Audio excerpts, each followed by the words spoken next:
សួស្តីបងប្អូនទាំងអស់គ្នាថ្ងៃនេះខ្ញុំមានវីដេអូថ្មីដើម្បីបង្ហាញបងប្អូននិងចែកចាយបងប្អូនពីរបៀបដាក់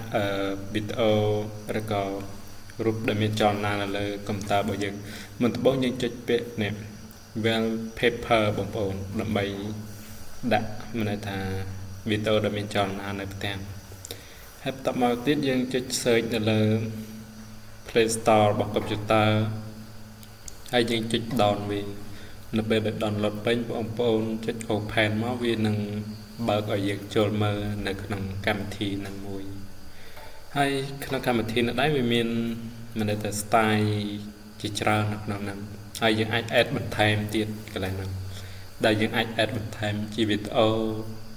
ឬក៏ជា style ផ្សេងៗដែលយើងពេញចិត្តក្នុងហ្នឹងផងដែរតោះឥឡូវយើងមកមើលនេះ style របស់គេមាន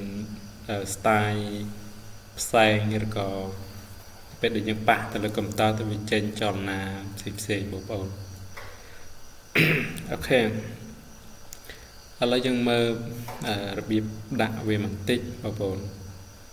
ទៅទៀតខ្ញុំនឹងបង្ហាញឥឡូវយើងតេស្តពីមានន័យថា style ផ្សេងៗនៅក្នុងនោះអូខេឥឡូវយើងដាក់ style មួយទៀតនេះឃើញវាមានអក្សររត់ជុំវិញនៅក្នុងនោះហើយក្នុងនោះបដៃឥឡូវយើងសាកបងមានន័យថាដាក់ជាវីដេអូចលនាដោយសារវីដេអូនោះដែរគឺខ្ញុំបានដនទុកតាំងពីយូរមកមានន័យថាខ្ញុំចង់បានវីដេអូនោះខ្ញុំដននៅក្នុង YouTube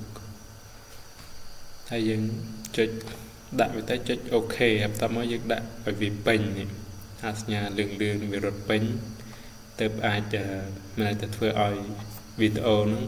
មានចលនាទៅលើកុំព្យូទ័របានឥឡូវបងប្អូនរងចាំបន្តិចទៅទៀតវានឹងមានន័យថាដើរពេញវានឹង load តើឥឡូវនេះបងប្អូនយើងធ្វើបានជោគជ័យនេះនៅពេលដែលយើងដាក់ទៅពេញវា load ឲ្យដូចបងប្អូនឃើញនៅខាងលើនេះបើបងប្អូនមានអីឆ្ងល់អាចសួរមកខ្ញុំបានឬក៏ comment នៅក្នុងឆាតក្រោមវីដេអូនេះដែរហើយជាចុងក្រោយសូមអរគុណបងប្អូនដែលទស្សនាវីដេអូនេះពីដើមរហូតដល់ចប់សូមជួយចុច like follower subscribe អ្នកមួយផងបងប្អូនសូមអរគុណច្រើន